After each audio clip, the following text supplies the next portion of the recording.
Tu pries, tu cherches Dieu, tu veux marcher dans sa volonté, mais malgré tout, les bénédictions semblent bloquées. Tu te demandes, Seigneur, pourquoi ça ne vient pas? Et si ce n'était pas Dieu qui tardait, mais toi-même, sans le savoir, qui mettait des freins à sa main puissante?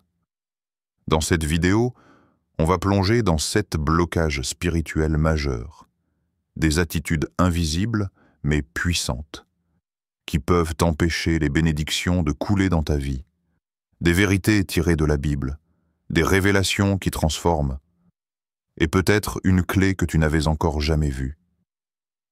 Alors reste jusqu'à la fin. Le Saint-Esprit veut te parler. Si tu veux marcher dans la vérité, grandir avec Dieu et vivre une foi vivante, abonne-toi maintenant et rejoins cette communauté qui cherche sa face. Et n'oubliez pas d'activer la cloche pour ne rien manquer. 1. Oubliez que Dieu est la source de tout. Tu sais, il y a un piège silencieux, subtil, qui s'installe sans bruit. Il ne vient pas avec fracas. Il ne hurle pas. Il s'insinue dans les coins de ton cœur, comme une pensée banale, une idée logique. J'ai travaillé dur pour ça, j'ai mérité ce que j'ai fait les bons choix. Et c'est vrai, sur le plan humain. Tu as fait des efforts, tu t'es levé tôt, tu as persévéré quand d'autres ont abandonné. Mais le vrai danger, c'est quand cette vérité humaine devient une vérité absolue dans ton esprit.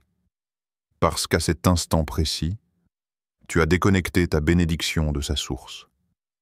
Tu as oublié que Dieu est l'origine, le fondement, la source invisible derrière tout ce qui t'est donné.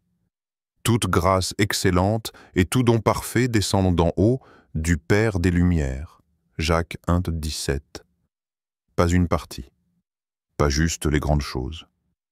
Toute grâce, tout don, tout ce que tu appelles chance, intelligence, opportunité, hasard, tout descend d'en haut. Mais quand on oublie ça, quelque chose de subtil change en nous. On ne prie plus avec la même intensité. On ne dépend plus vraiment de Dieu. On calcule, on planifie, on contrôle. Et peu à peu, on ferme la porte à l'action surnaturelle de Dieu dans notre vie. C'est comme si tu avais une grande rivière de bénédictions qui coule du ciel, mais que tu avais tourné le robinet sans t'en rendre compte. Tu ne l'as pas fait volontairement. C'est juste que ton cœur a commencé à croire que tu pouvais gérer sans lui. Et le ciel l'attend. Pas parce que Dieu t'a abandonné, mais parce qu'il résiste au cœur plein d'eux-mêmes et qu'il attire ceux qui dépendent de lui. Il y a une force invisible dans l'humilité. Quand tu reconnais chaque petite chose comme un don de Dieu, même ce que tu aurais tendance à prendre pour acquis, ta respiration, ton énergie, ta paix mentale, ton prochain repas, ton intelligence, ta créativité, alors ton cœur s'ouvre. Et quand ton cœur s'ouvre, le ciel s'ouvre aussi. Ce n'est pas une punition que Dieu te retient certaines bénédictions, c'est parfois une protection. Parce qu'il sait qu'un cœur qui s'éloigne de la source finit par transformer la bénédiction en piège. Tu sais ce qui a fermé les cieux pour tant de personnes dans la Bible? Ce n'était pas forcément des péchés visibles, c'était l'oubli. Oublier que c'est Dieu qui donne. Oublier que sans lui, on n'est rien. Mais l'inverse est aussi vrai. Chaque fois que tu t'inclines, chaque fois que tu rends gloire, chaque fois que tu dis « Seigneur, ce que j'ai vient de toi, ce que je suis est grâce à toi, et tout ce que je deviendrai dépend encore de toi. » Alors tu actives un cycle céleste de bénédiction. Dieu ne cherche pas des gens parfaits, il cherche des cœurs conscients, des cœurs qui ne s'attribuent pas la gloire, des cœurs qui n'oublient pas d'où ils viennent, des cœurs qui, au milieu du succès ou de l'épreuve, savent lever les yeux et dire « Tout vient de toi, Père, continue d'être ma source. » 2. Le doute et l'incrédulité. Tu pries, mais au fond, tu n'y crois pas vraiment. Tu formules les mots, tu répètes les versets, Tu lèves même les mains parfois. Mais ton cœur reste dans le flou, comme si Dieu pouvait ou pas.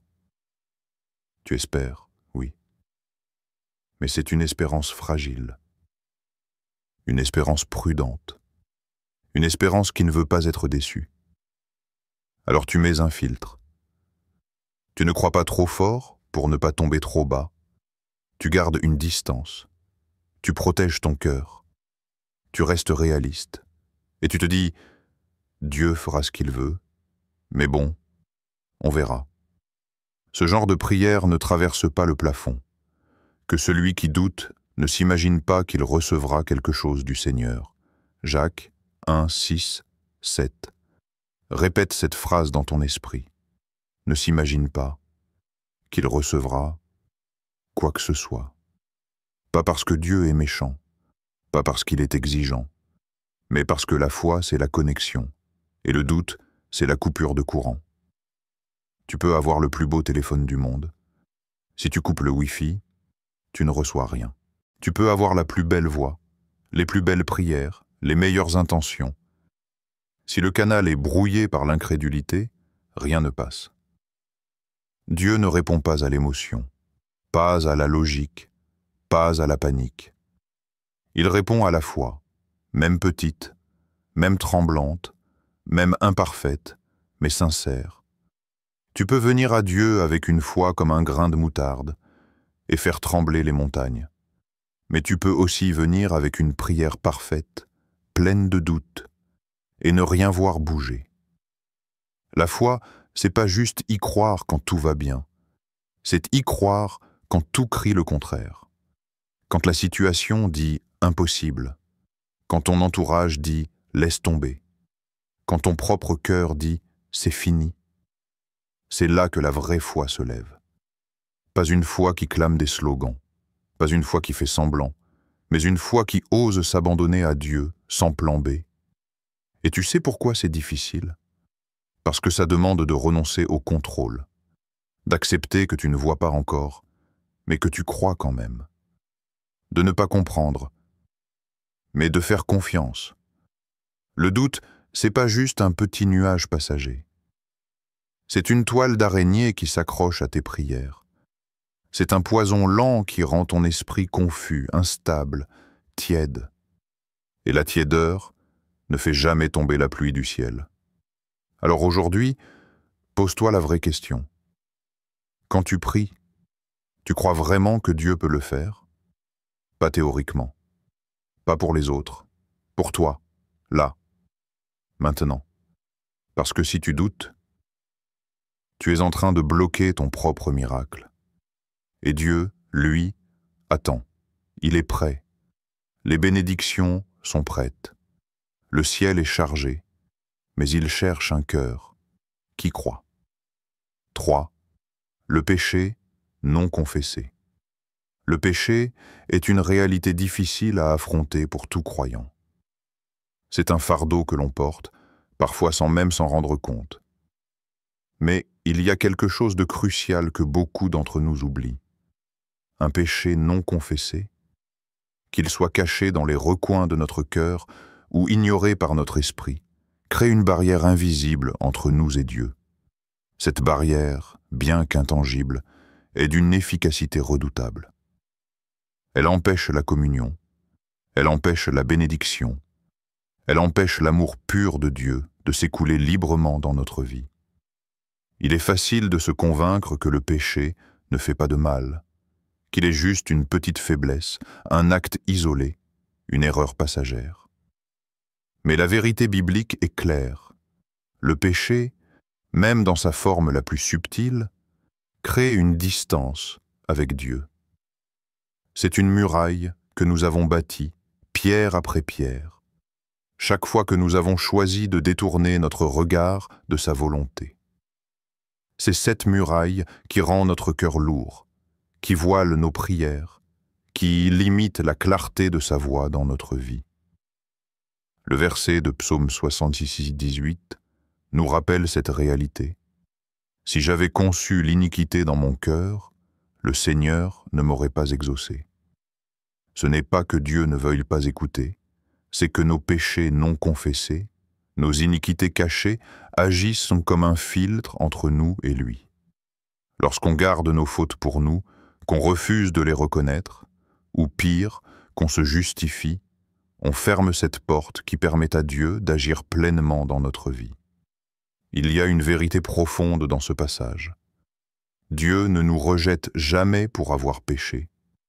Ce n'est pas le péché en soi qui nous éloigne de lui, mais le refus de revenir à lui avec un cœur contrit.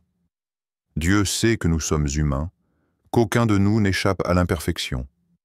Mais ce qui fait la différence, c'est la disposition de notre cœur à nous tourner vers lui et à chercher la réconciliation.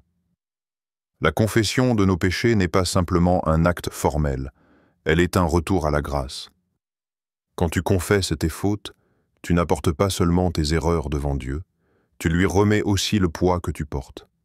Tu lui remets ce qui t'empêche de marcher dans sa lumière. Tu lui remets ce qui t'empêche de vivre pleinement les bénédictions qu'il désire te donner. Et par cet acte de confession, cette porte s'ouvre à nouveau. La communion est restaurée. Mais ce processus demande une volonté d'humilité. Il n'est pas facile de reconnaître ses erreurs, encore moins de les confesser. Il faut du courage pour admettre qu'on a failli, pour accepter que nous avons manqué à la volonté de Dieu. Pourtant, c'est dans cette vulnérabilité que la puissance de Dieu peut se manifester. L'humilité ouvre le ciel. La reconnaissance de notre faiblesse attire la miséricorde divine. Quand tu caches ton péché, tu te mets dans une position de résistance. Tu fermes ton cœur, tu fermes ton esprit. Mais lorsque tu choisis de venir devant Dieu, sans masque, sans justification, tu choisis la liberté. La liberté qui vient du pardon. Le pardon ne se donne pas parce que nous le méritons, mais parce que Dieu est riche en miséricorde. Et c'est cette miséricorde qui lave notre cœur, qui restaure notre relation avec lui, et qui nous ouvre à des bénédictions que nous ne pourrions jamais imaginer si nous restions dans le secret de nos fautes. La prochaine fois que tu te retrouves dans une situation où tu sens cette barrière, où tu te demandes pourquoi tes prières semblent sans réponse, pose-toi la question. Y a-t-il quelque chose que je n'ai pas encore avoué à Dieu? Peut-être que la réponse à ta prière, la réponse à ta recherche de bénédiction ne dépend pas de ce que tu fais de plus, mais de ce que tu choisis de remettre entre les mains de Dieu. Le péché non confessé n'est pas simplement une erreur, c'est une porte fermée. Mais Dieu attend patiemment que tu en tournes la poignée. Il n'attend pas que tu sois parfait, juste qu'on vienne, sincèrement, tel que nous sommes, pour lui remettre ce qui nous empêche de marcher dans sa plénitude. 4. L'orgueil spirituel. L'orgueil spirituel, contrairement à ce que l'on pourrait penser, n'est pas toujours évident. Il ne se manifeste pas toujours par des actions éclatantes ou des propos arrogants. En réalité, il peut être beaucoup plus subtil, insidieux, presque invisible à nos yeux. Ce n'est pas toujours dans les grandes fautes que nous nous éloignons de Dieu, mais dans cette prétention silencieuse qui se glisse discrètement dans notre cœur.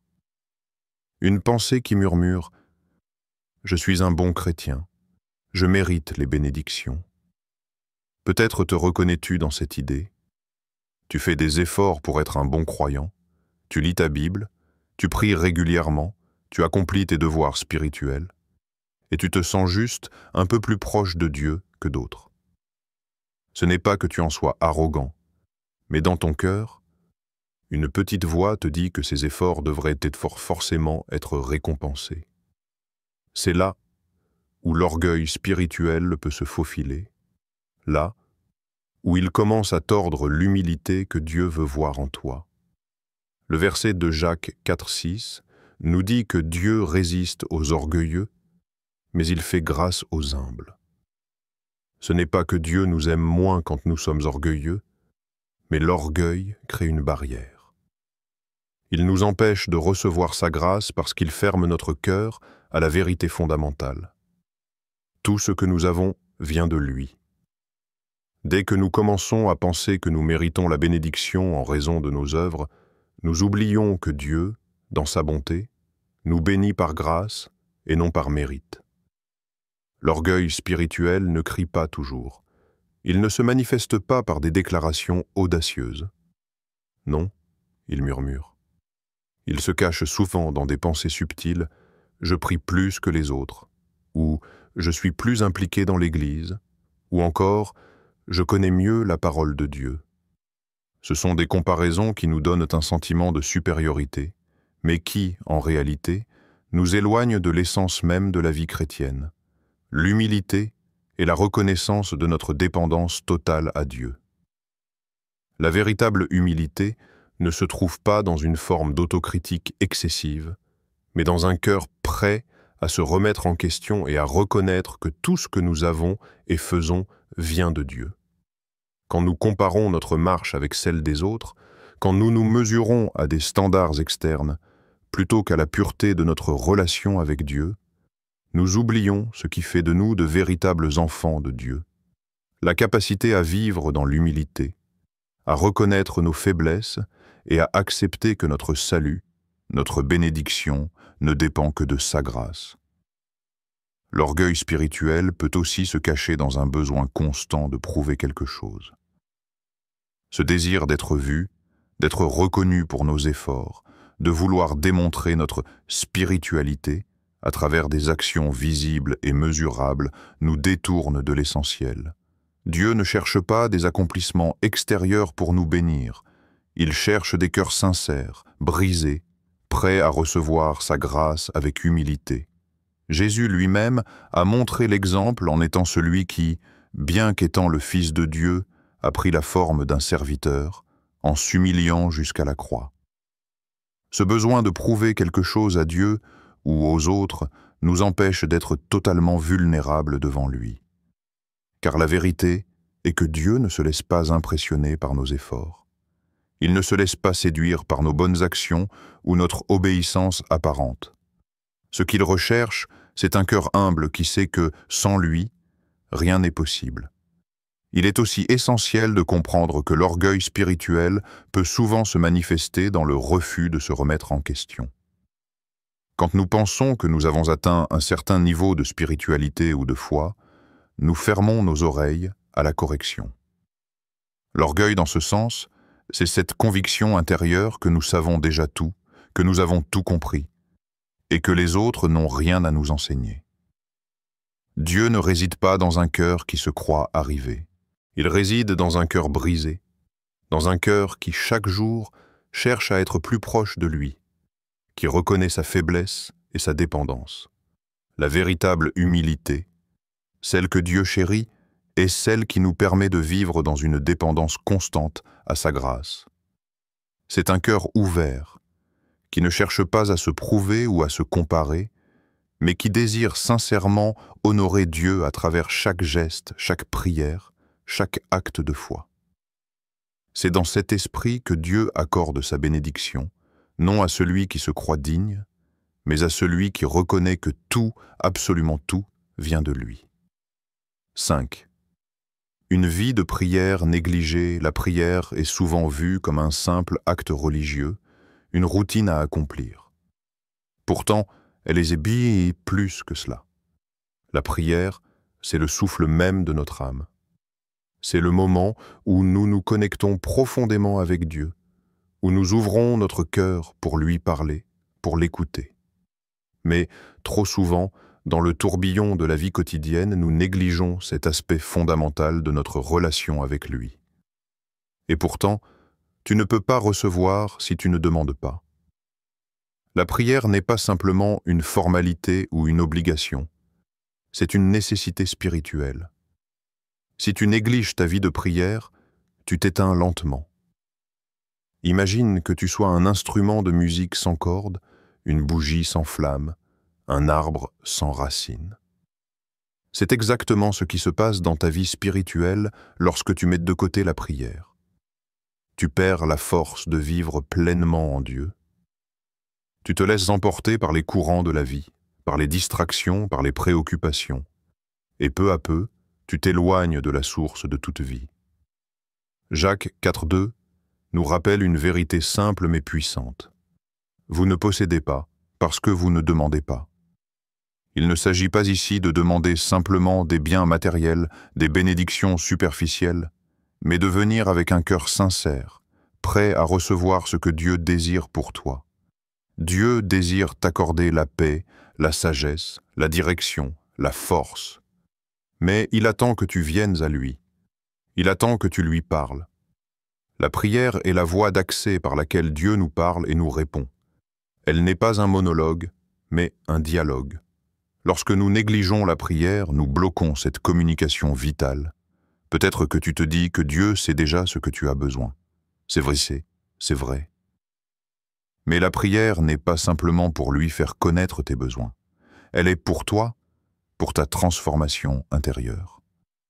Dieu veut que tu prennes le temps de t'arrêter, de venir devant lui, de reconnaître ta dépendance, de lui confier tes peines et tes joies. La prière est un acte de foi et d'humilité. Il n'est pas nécessaire que tu pries pendant des heures pour que ta prière soit efficace. Ce qui compte, c'est la sincérité, l'intention derrière chaque mot. Dieu ne cherche pas des prières parfaites, mais des cœurs authentiques. Une simple prière, prononcée du fond de ton cœur, vaut bien plus qu'une longue récitation de paroles vides. Tu n'as pas besoin de grandes formules ou de mots sophistiqués. Tu as simplement besoin de venir devant lui avec un cœur ouvert, prêt à recevoir ce qu'il veut te donner. Cependant, la prière ne se limite pas à un moment d'urgence, lorsque tout semble aller mal. Trop souvent, nous venons à Dieu uniquement dans les moments de crise. Nous l'appelons quand nous avons un besoin urgent, quand nous sommes au bout du rouleau. Mais la prière n'est pas un appel à l'aide uniquement dans les moments difficiles. C'est une relation quotidienne, un souffle constant qui nourrit notre âme. Dieu désire que tu viennes à lui chaque jour, pas seulement quand tout va mal. Imaginons une relation humaine où l'une des parties ne parle jamais, ne communique jamais ses pensées, ses désirs, ses besoins. Cette relation serait-elle saine, vivante, nourrissante? Bien sûr que non. C'est exactement ce qui arrive dans notre vie spirituelle lorsque nous négligeons la prière. Dieu veut être ton ami, ton confident, ton guide, mais il faut que tu lui parles régulièrement. Chaque jour, il attend que tu viennes à lui, que tu lui confies ce que tu portes dans ton cœur, que tu partages avec lui tes inquiétudes, tes désirs, tes rêves. Il est aussi essentiel de comprendre que la prière est un acte d'humilité. En venant devant Dieu, tu reconnais ta dépendance envers lui. Tu lui dis, par ta prière, que tu n'as pas toutes les réponses, que tu ne peux pas tout faire par toi-même. Tu reconnais qu'il est la source de toute sagesse, et que sans lui, tu es perdu. C'est dans cette humilité que Dieu se fait proche de nous. C'est dans cette humilité que nous recevons ses bénédictions. La prière nourrit notre foi. Elle est ce qui garde notre esprit centré sur Dieu, ce qui nous permet de rester connectés à lui dans les moments de joie comme dans les moments de souffrance. Quand nous négligeons la prière, nous risquons de perdre cette connexion spirituelle essentielle. Nous risquons de nous laisser envahir par les distractions du monde, de perdre de vue l'essentiel. La prière, c'est cette discipline spirituelle qui nous garde dans l'intimité avec Dieu et qui nous permet de discerner sa volonté pour nos vies. Si tu veux vraiment expérimenter les bénédictions de Dieu, ne néglige pas la prière. Fais-en une priorité. Viens chaque jour devant lui, même pour quelques instants, mais fais-le avec un cœur sincère et ouvert. Ce n'est pas la longueur de tes prières qui compte, mais la profondeur de ton cœur. Dieu désire t'entendre, il désire être proche de toi. Mais cela demande de ta part un effort constant, une volonté de lui accorder du temps, chaque jour. Dans la communion, 6. L'ingratitude.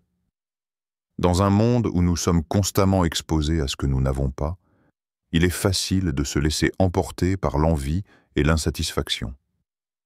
Tu regardes ce qui te manque, ce que tu n'as pas encore accompli, ce que les autres ont, et tu oublies de regarder derrière toi, de voir tout ce que Dieu t'a déjà donné.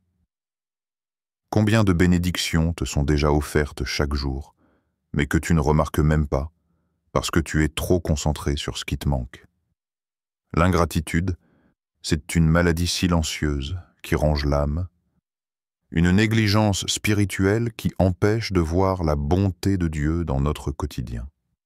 Quand tu attends demain pour être heureux, pour recevoir ce que tu désires, tu oublies de rendre grâce pour aujourd'hui. Le fait d'attendre constamment un avenir meilleur, de repousser ta gratitude à un moment où tout sera parfait, te fait passer à côté des bénédictions qui sont déjà là, devant toi. La Bible nous dit clairement « Rendez grâce en toutes choses, car c'est la volonté de Dieu en Jésus-Christ pour vous. » 1 Thessaloniciens 5, 18. Ce n'est pas une suggestion, mais une directive. Dieu veut que tu sois reconnaissant dans toutes les situations, non pas parce que tout est parfait, mais parce que dans chaque moment de ta vie, il déverse sa grâce. La gratitude n'est pas réservée au moment où tout va bien, mais elle est une attitude à cultiver même au cœur des épreuves. Lorsque tu es reconnaissant, tu prépares ton cœur à recevoir davantage de la part de Dieu. La gratitude ouvre la porte à plus de bénédictions, à plus de paix, à plus de joie. C'est comme un canal spirituel qui permet à Dieu de continuer à déverser ses dons dans ta vie. Mais si, au lieu de remercier Dieu, tu murmures, tu te concentres uniquement sur ce que tu n'as pas, tu bloques ce flux de bénédictions. L'ingratitude empêche ton âme de voir ce que Dieu fait pour toi chaque jour. Elle te rend aveugle à la beauté des petits détails, aux bénédictions cachées dans le quotidien. Parfois, les bénédictions ne sont pas spectaculaires. Elles sont subtiles, comme un sourire, un moment de calme, une parole réconfortante, une opportunité qui se présente sans crier gare. Ces petites choses sont des manifestations de la bonté de Dieu, mais l'ingratitude les rend invisibles. Réfléchis un instant. Combien de fois as-tu négligé de remercier Dieu pour les petites choses de la vie? Pour ta santé? Pour tes proches? Pour un toit au-dessus de ta tête? Pour les moyens dont tu disposes, même si ce ne sont pas les choses que tu désires à long terme? Ne sous-estime pas la puissance de la gratitude, car c'est elle qui transforme le quotidien. Mais l'ingratitude ne se manifeste pas seulement dans notre relation avec Dieu, elle se reflète également dans nos relations avec les autres. Quand nous ne savons pas exprimer de la gratitude, nous devenons également moins conscients de l'impact des autres sur nos vies. Chaque sourire, chaque geste d'amour, chaque acte de bonté mérite d'être reconnu. Si tu passes ta vie à te concentrer sur ce que tu n'as pas ou ce qui te manque, tu risques de négliger tout ce que tu as déjà reçu, non seulement de Dieu, mais aussi des autres. Une autre conséquence de l'ingratitude est qu'elle nous empêche de grandir spirituellement. Elle nous maintient dans une attitude de manque constant. Nous nous focalisons sur ce qui est absent plutôt que sur ce que Dieu fait déjà. Cela crée un cercle vicieux où l'insatisfaction et le mécontentement se nourrissent mutuellement, et où la reconnaissance de la grâce divine devient de plus en plus difficile. La clé pour briser ce cycle est de revenir à la gratitude. Ce n'est pas facile, surtout quand les difficultés semblent accabler notre cœur. Mais le secret d'une vie spirituelle épanouie réside dans cette capacité à remercier Dieu pour ce que nous avons, même dans les moments de douleur. Chaque jour, même dans la difficulté, il y a quelque chose à remercier Dieu pour. Ce n'est pas toujours évident, mais c'est là que réside la vraie force de la foi. La gratitude transforme ta perception de la vie. Quand tu choisis de rendre grâce, tu changes ton état d'esprit, tu remplaces l'anxiété par la paix, et tu commences à voir le monde avec des yeux nouveaux. Prends un moment chaque jour pour compter tes bénédictions. Même dans les moments difficiles, arrête-toi et réfléchis à ce que Dieu a fait pour toi jusqu'à ce jour. Et de cette gratitude naîtra la capacité de recevoir encore plus de sa part. Sans gratitude, tu laisses l'ingratitude détruire ta vision de la vie, te rendant aveugle aux bénédictions quotidiennes. Mais quand tu choisis de rendre grâce, tu ouvres ton cœur à un flot constant de bénédictions divines. 7. La désobéissance consciente. Il y a des moments où tu sais exactement ce que Dieu attend de toi. Tu n'es pas dans l'ignorance, tu as entendu sa voix, tu as lu sa parole, tu connais sa volonté, mais malgré tout, tu choisis de faire le contraire. Tu fais des choix qui vont à l'encontre de ce qu'il t'a révélé, et pourtant, tu continues à espérer sa bénédiction. C'est là que réside l'un des plus grands pièges spirituels. Croire qu'on peut recevoir la bénédiction de Dieu tout en marchant délibérément à l'opposé de sa volonté. Dans Luc 6,46, Jésus nous interpelle directement. « Pourquoi m'appelez-vous Seigneur, Seigneur? Et ne faites-vous pas ce que je dis ?» Cette question n'est pas seulement une réprimande, c'est un appel à l'authenticité. Il ne s'agit pas seulement de prononcer son nom, de le proclamer de manière religieuse.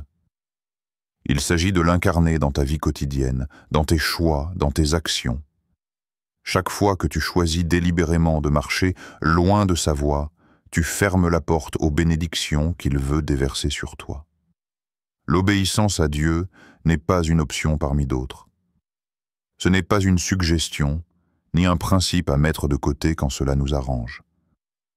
C'est une clé spirituelle. Une clé qui ouvre les cieux, qui libère la bénédiction de Dieu dans ta vie. L'obéissance ouvre la porte de la grâce, alors que la désobéissance la ferme. Et cela n'est pas toujours immédiat. Il n'est pas toujours facile de voir les conséquences immédiates de ta désobéissance, mais ne te laisse pas tromper. Le retard dans la bénédiction ne signifie pas l'absence de la conséquence. Le pire dans cette situation, c'est que souvent, nous nous mentons à nous-mêmes. On se dit qu'on peut avoir une relation avec Dieu tout en vivant dans la désobéissance. On se rassure en pensant que Dieu comprendra, qu'il est plein de miséricorde et qu'il passera outre nos actions. Mais la vérité est que la désobéissance consciente crée une fracture spirituelle. Cela met une barrière entre toi et Dieu. Dieu ne te rejette pas, mais il ne peut pas bénir ce qui est en désaccord avec sa volonté. Il est facile de se convaincre qu'on peut choisir sa propre voie tout en restant dans les bénédictions de Dieu. Mais l'histoire biblique nous montre que l'obéissance est essentielle pour avancer dans la voie de la bénédiction. Lorsque Dieu donne un ordre ou une direction, il sait mieux que nous ce qui est bon pour notre vie. Lorsque tu désobéis délibérément, tu choisis d'aller contre cette sagesse divine et tu mets en péril le flot de sa bénédiction. Cela ne veut pas dire que Dieu nous abandonne à nos erreurs ou qu'il ne nous aime pas. Il nous attend toujours avec des bras ouverts, prêt à nous restaurer. Mais l'obéissance est la condition sine qua non pour que ces bénédictions puissent se manifester pleinement dans notre vie. C'est comme si tu avais un cadeau entre les mains, mais tu choisis de ne pas l'ouvrir.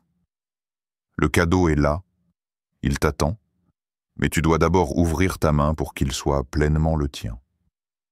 Il est aussi important de comprendre que souvent, nous connaissons la volonté de Dieu, mais nous préférons prendre un chemin plus facile, plus attrayant à court terme. La désobéissance peut offrir des avantages immédiats, mais elle nous éloigne de la paix durable et de la bénédiction éternelle que Dieu veut nous donner. Le chemin étroit, celui de l'obéissance, est parfois difficile, mais il est le seul qui mène à la vie véritable et aux bénédictions de Dieu. Tu peux prier, tu peux demander des bénédictions, mais si tu choisis consciemment de marcher en dehors de la volonté de Dieu, tu tournes le dos à sa grâce. La clé de la bénédiction est simple. Écoute sa voix, fais ce qu'il dit, et tu verras ces bénédictions couler dans ta vie. C'est une vérité spirituelle que tu ne peux pas ignorer. L'obéissance déclenche l'action divine dans ta vie. Aujourd'hui, prends un moment pour réfléchir à tes choix. Y a-t-il des domaines de ta vie où tu choisis la désobéissance consciente? Peut-être sais-tu ce que Dieu attend, mais tu hésites à le suivre complètement. Il n'est jamais trop tard pour revenir à lui et faire ce qui est juste. Ne laisse pas ta désobéissance bloquer la bénédiction de Dieu dans ta vie. Rappelle-toi, la bénédiction de Dieu suit toujours l'obéissance à sa volonté.